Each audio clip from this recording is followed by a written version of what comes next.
Laughing. It's not on.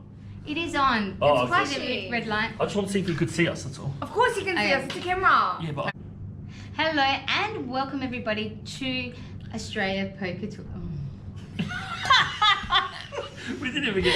Why changed did you it. change it? Hi guys. Hi guys, Alright, welcome to one the more Australian Poker Tour in Brisbane here, held here at Eaton's Hill. My name is GiGi. I'm GiGi Box. You want me to just go? You guys can imitate me. Alright.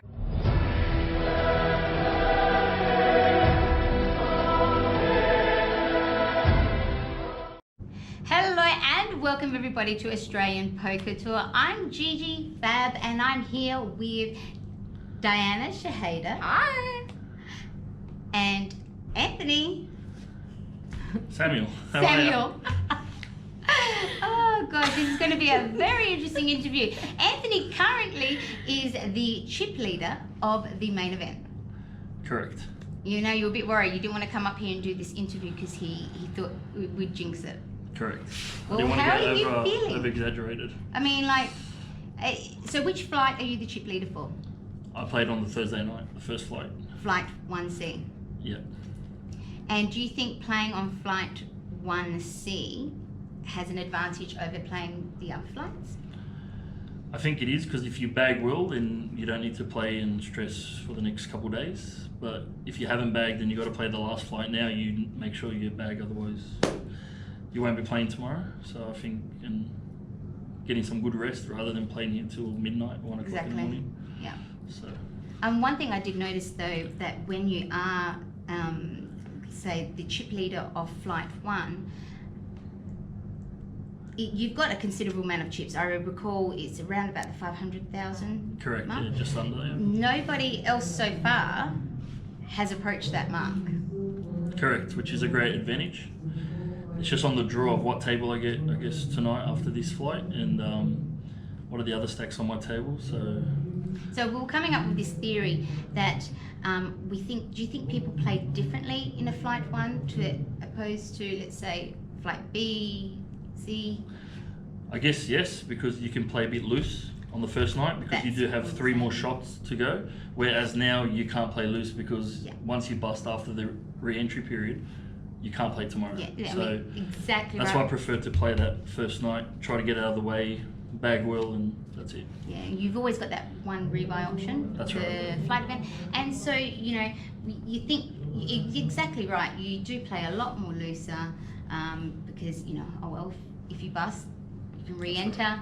You can you know, join the next flight. But yeah, flight D it's really do or die. You've got to do it. So I think a lot of you do see the difference in the chip sizing, and it's a lot more higher chips in the flight 1. The stack sizings are a lot more higher. So yes, and we also have. Now I was about to say princess. We also have Diana Shehedah. Yeah. Woo, I'm getting her name That's it. down That's perfectly it. pat. Diana is the main event winner. Yeah. Which is just amazing. Like I've met Diana now a year ago and absolutely fell in love with her. She's like my sister from another mister. Yeah. And the fact that I mean, she just plays poker is amazing. But then she also took down the main event, the APT main event. Tell me, when you did that, how, like, you know, obviously. During your run through the tournament, a lot of people say that they come across female poker players. You know, they have a little bit of difficulties. Yeah. You know, especially when you knock somebody out. Yeah. Yeah. Can you remember when you did that? Like, did you have any of those moments? Yeah, of course. It was very up and down. I feel like I did really extremely well. When I went into the next day, I was quite low chip stack. I think I only went in with 40 something, but I did really, really well. I was very patient, put on my poker skills, and I did it. And yeah, I do come across men that feel like, oh, I don't know how to say it without. You being rude. Yeah. Don't worry about it. This is a really cash. being I think one time, You can say anything so you want. I think there was one time you were on my table. Yes. And that a man, guy, he broke his he sunglasses. threw his glasses. He broke and he his broke. I will sunglasses. never Wow. forget that. I'm really He was very sorry angry. if you're out there watching, but that was really bad. It was. But I think I handled it quite Yeah. well. And I come across that all the time. And I think a lot of females do. Yeah. But I mean, in your case, I mean, you ran it. You know, obviously, red deep, you won it. Yeah. But you know that sort of track on the way there. You know, you're accumulating so many chips. Yes. You know, I think once you get to that stage, you've got so many chips, like they tend to sort of obviously avoid you. Yeah, of course they Until do. you know, you do knock them out. Yeah. And yeah, I would hope that slowly it's changing a lot. Like I don't see it as often. Yeah. I don't really come across actually guys that get aggro. Yeah.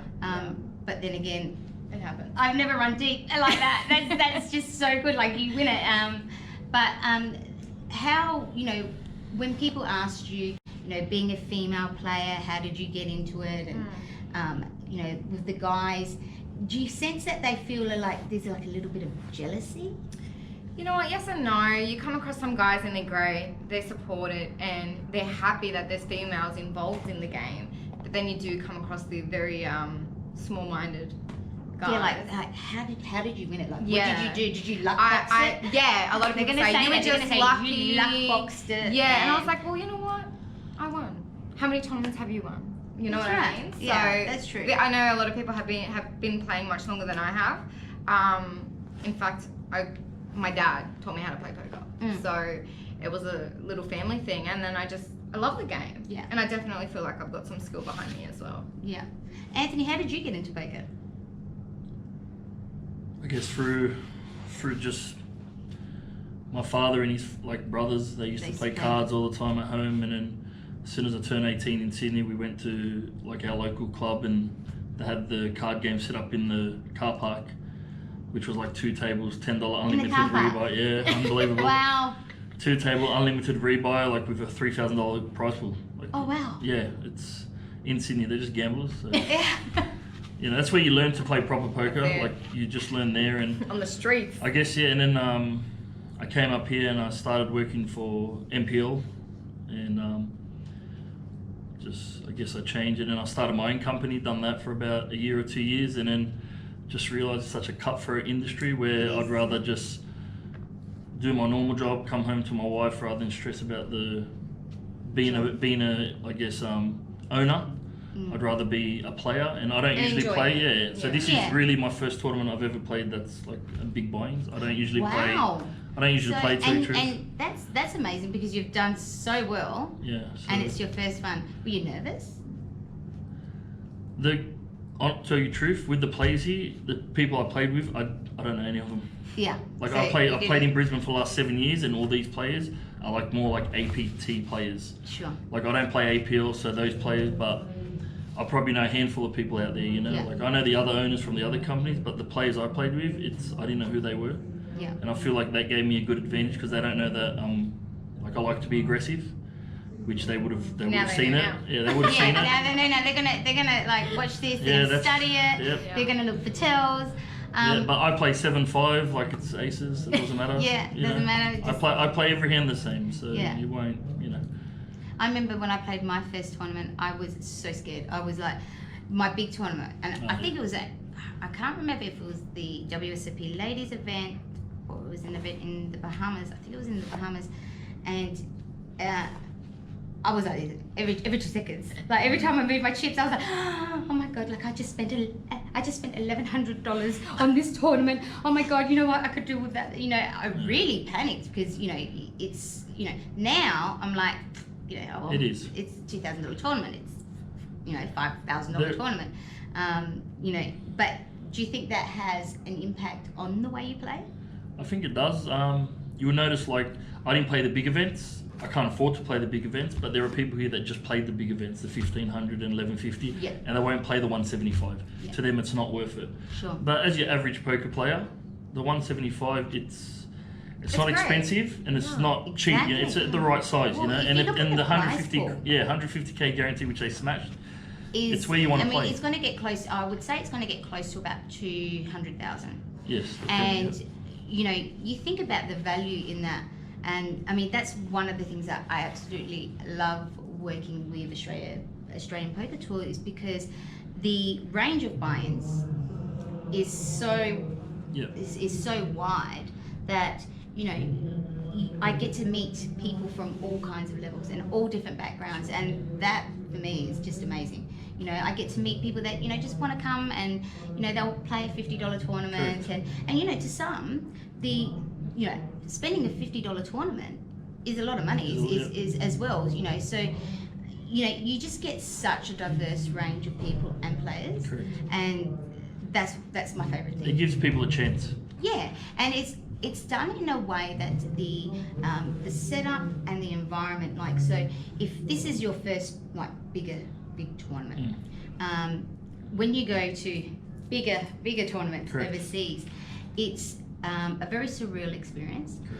You hear the chips tingling, like you hear the chip shuffling, and there's so many people. Like a number of people is amazing. It can be a little bit like intimidating. Of course.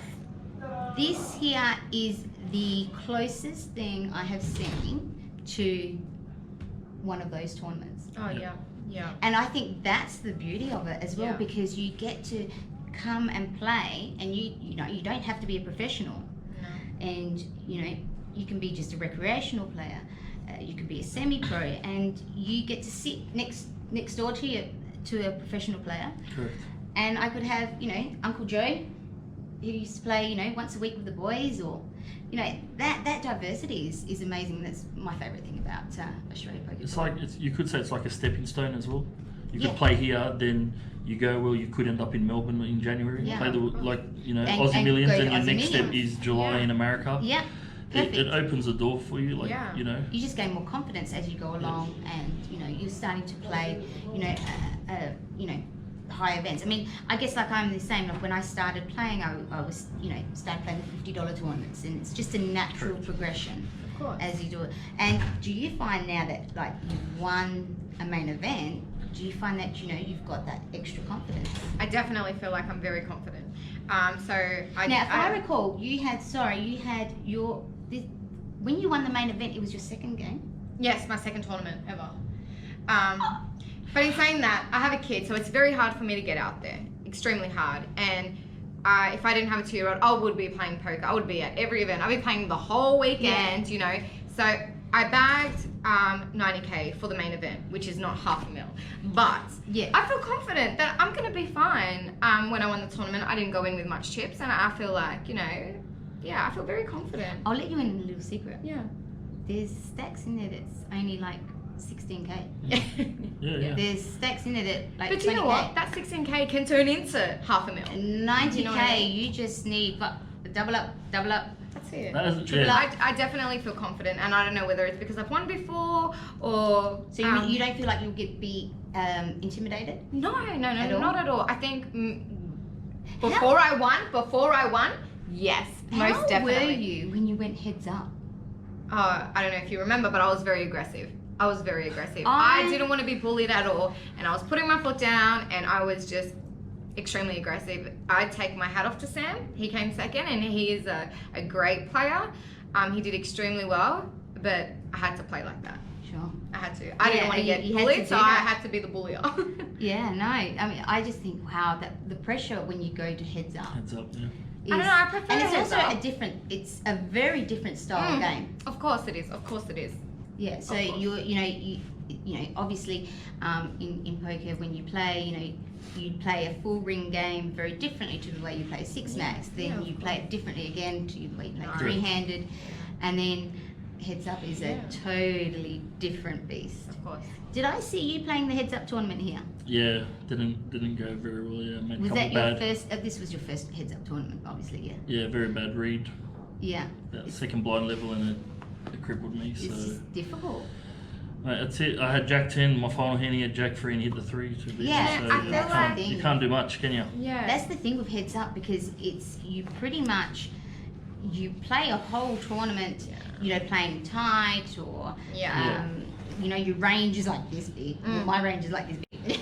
All right, because I'm terrible at tournaments, so my range is this big, right? Yeah. And then obviously as your stat builds, you start to your range use your gets range. bigger. When you get to heads up, you got a phenomenal amount of chips, and it's just really two and there's cards. only 4 cards being dealt, not 10, 12 cards being dealt, so you don't change that odds as well. But when you're playing heads up, you need to it's pretty much any 2 cards. Yeah. It is. Well, the thing is, right, it's not just about skill. So not you heads got up it, experts. no. Please do not take this advice. It's your stack. Look, It's your stack. I believe that when you're playing heads up, right, that yes, there's skill to it, but a lot of it is luck as well. That's what I believe. I believe when you're heads up, it's just... No, I it's think just your feeling, how you feel the other I guys also reads. think with heads up, it's a lot has got to do with intimidation. Oh yeah. Yes, correct. And kids, don't try this at home because none of us won the game. Because so obviously again, when you're sitting at a 6 max, you can sort of not, I mean, I'm not that good to be able to put players on exact hands. Yeah. But I think doing that heads up would be extremely difficult. I was like, just with that heads up, if you're on the final table, I guess you're noticing how everyone plays as well.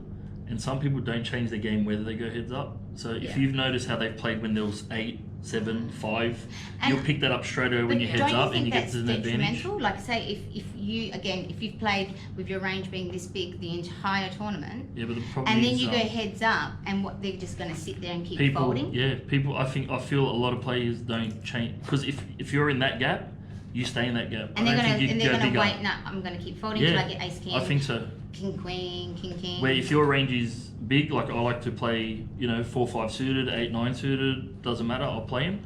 Where some people won't play them, when you come heads up, why would they change it to play 9-8 suited? So I feel if you've watched the game up to heads up, you got a great advantage. Because some people don't watch the game. They throw their cards and they'll sit on their phone, or they'll count their chips, and they won't be watching what's happening. Once you fold, you still need to watch and see what's happening. Does he do a move? Does he put his arm like this when he's got a hand? Is his hand doing something different?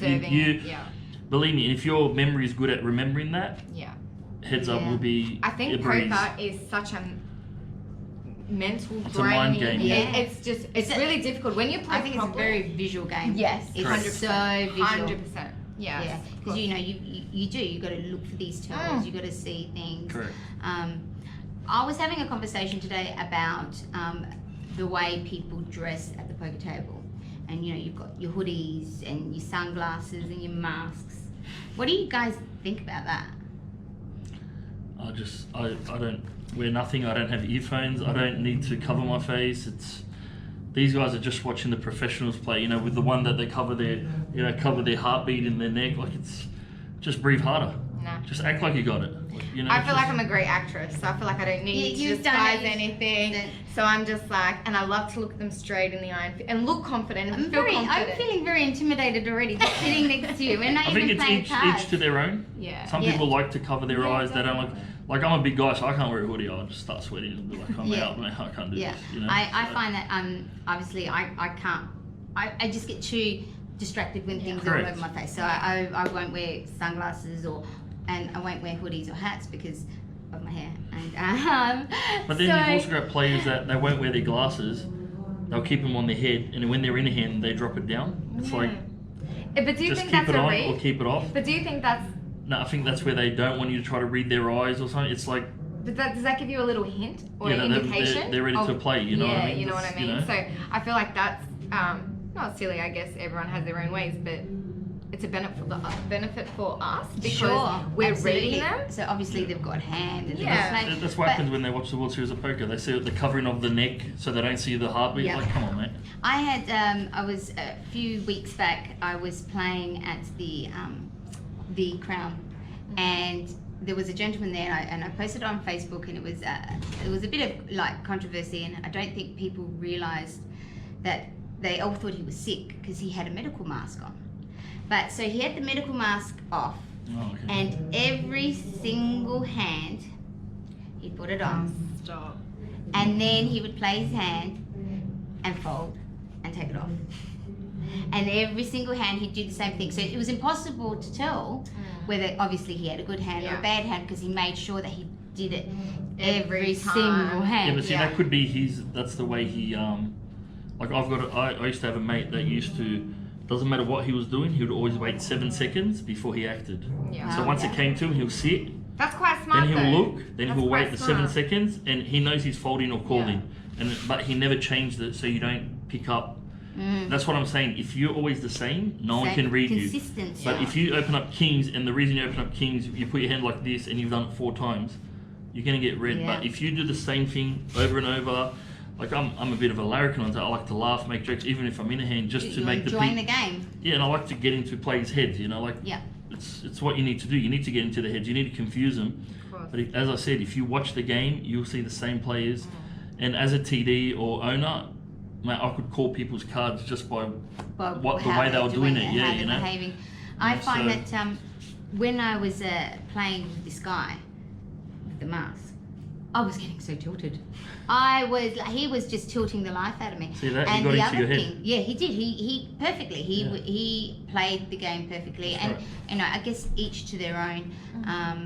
But I was watching an episode, and I can't remember who it was, but I was watching Tom Dwan, Yep. and I was getting so tilted just watching him, because like he's very He does it the same all the time. articulate and very slow, and then throws it out, and he does not change at all. He's mastered that. And when you're at home, you see their cards, and you see he does it with 2-3, or he'll do it with ace king he'll do it suited. with It's the same. anything.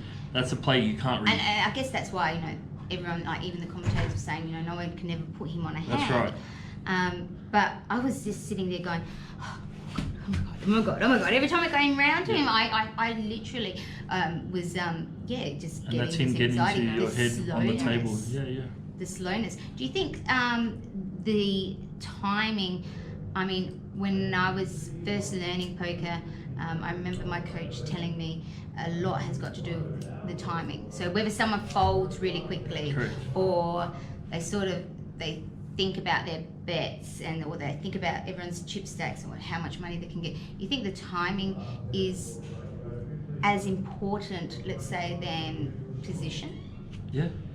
As I said, it's the way More than position. Well, if you fold quickly, of course you got nothing. But if you're always taking your time and this and that, it's but hard do you to think, put like, someone when I'm on saying it. timing, so somebody gets their hand and they straight away, or you've got those players that have looked at the hand and they're ready to go.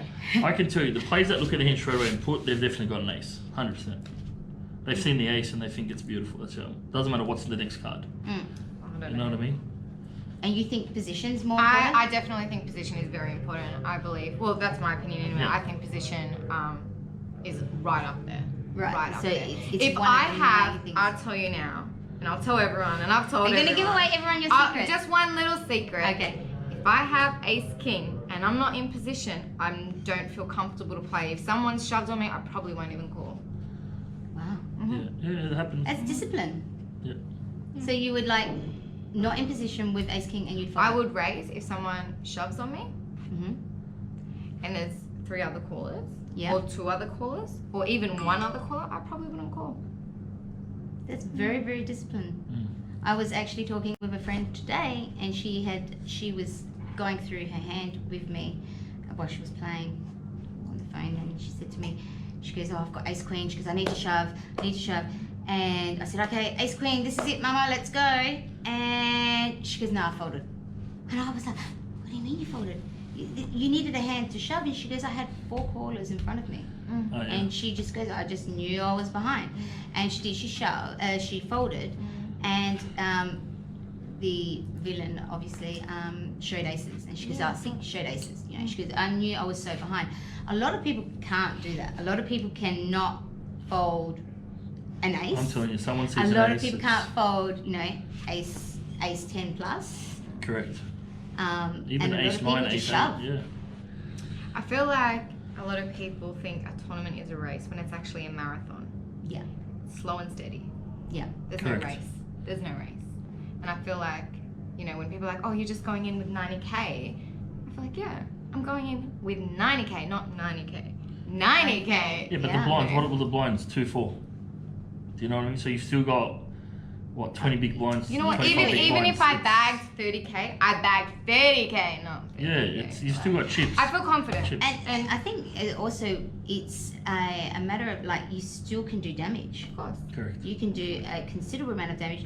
I mean, even at, let's say, 40k, if somebody's going to shove 40k, you're going to start, you think about it. You're like, okay, I'm not going to call straight away, or 40. You can still do damage to. They can hurt my stack. That's like if they shove maybe 5k, 10k. I don't know. I don't know if I had a 40k stack and someone shoved 5, 10k. I mean, I guess I'd still probably think about it, but I'm not as experienced in tournaments. It's those lower stacks that I'll be more worried about. With my $500,000, if like say Diana only has 40k, she pushes all in. I look at even with the 90k, really, with your chips. I look at Ace 5, and I'm thinking for 40k I can knock her out, but don't forget I'm still losing 10% of my chips. Sure. So why would I try to chip her up to 20%, like 100% of her chips, and lose 10% of mine? Yeah. But where some people, they got that stack, they'll see that, and they're blind to the ace. It's I'll call you, and if they win, they say but I had an ace, and she might open up pocket kings. Sure. They don't think that you've just lost 10%, you've only got another 90 to go, and then what about the next guy goes in for 70?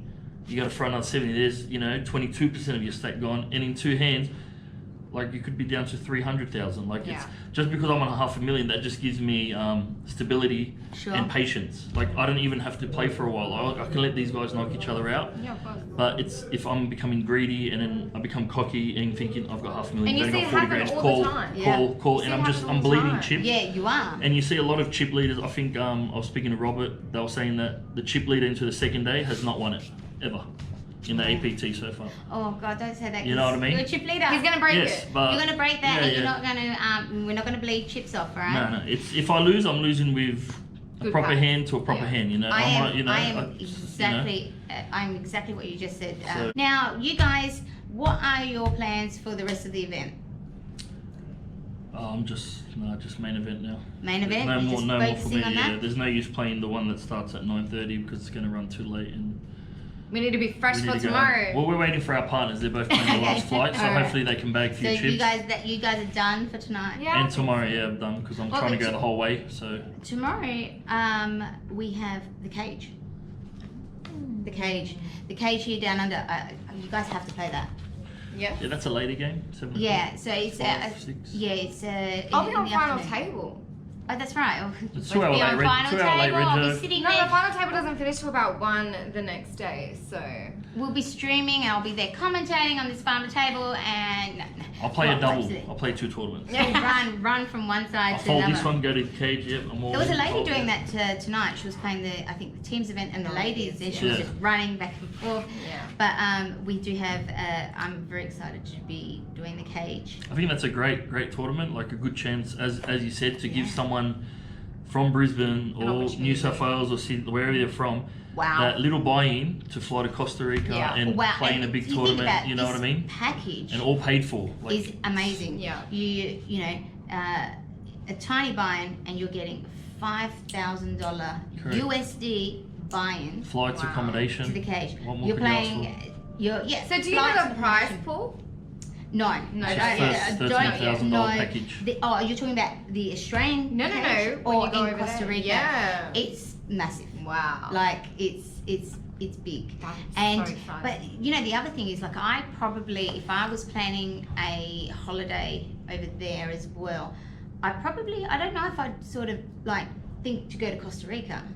Correct. So this again, this is why this is amazing, because oh yeah, like I'm gonna win this because I'm gonna go to Costa Rica. So if I, It's a like, for holiday as example, well. if I Holiday, had yeah. the money, like, you know, to go to all these places, it wouldn't be a destination. But if somebody gave me a package, Correct.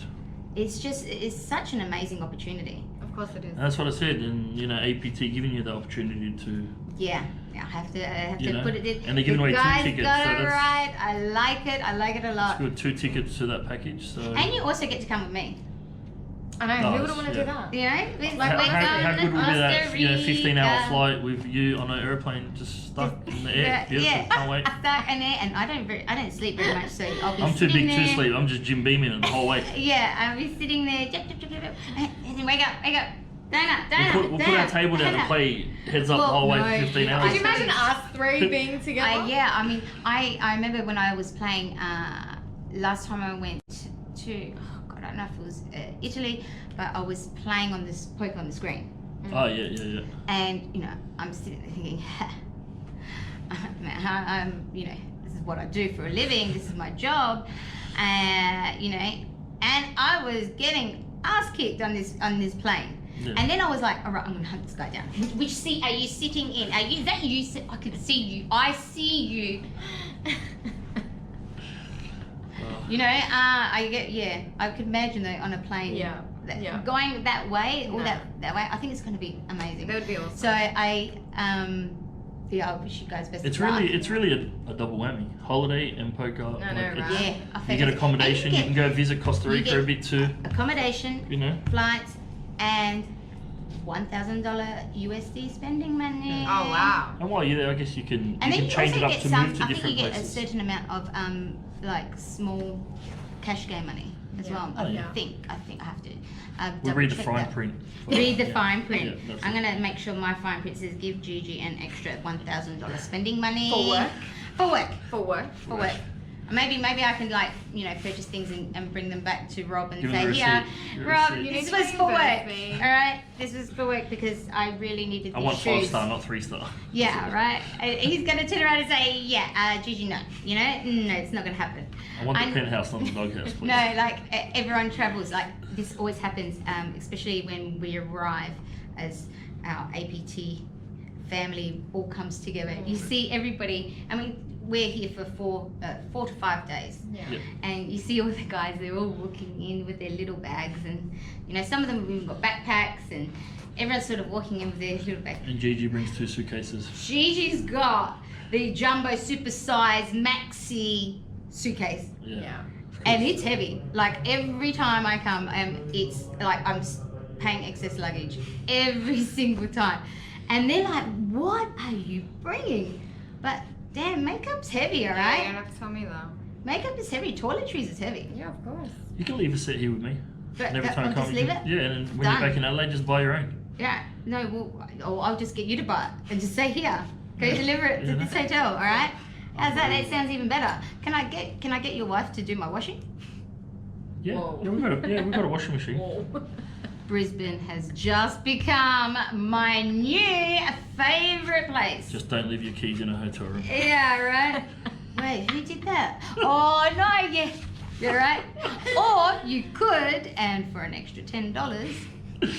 That was very, very funny. All right, guys. I think we will wrap it up because it's gone deathly quiet out there. Can you you can't hear anything? Yeah, I think they're up to their rebuy period's over. Yeah. Yeah. So Serious now. Let's go Thanks for outside. the chat. Yeah, Yeah, guys. it's lovely. Thank you so much. Good luck tomorrow. Thank you.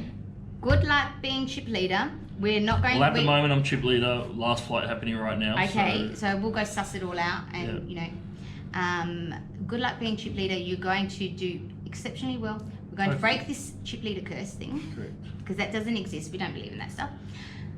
Good luck tomorrow. Thank you. You are going to do exceptionally well as well, Thank you. defending your title. Of course. Oh my God, that'd be so amazing if you I went know. late. It's such a great experience. I'd be walking around going, hey, you're shit, you're shit, you're shit. I am so good because I won it not once but twice. Like, you're just so shit. I'd be so excited. So, good luck tomorrow. I'm rooting for both of you guys to have really deep runs. And I'm really glad that I've met you this year round. So now I've just got like another crazy person that I can't wait to meet every time I come to Brisbane. Sweet as.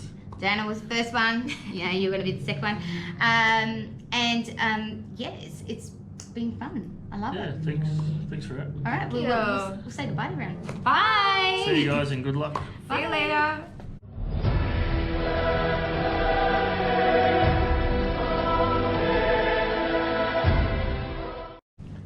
Oh, I've got fucking pins and needles. Cut. Just edit Cut. that one, please.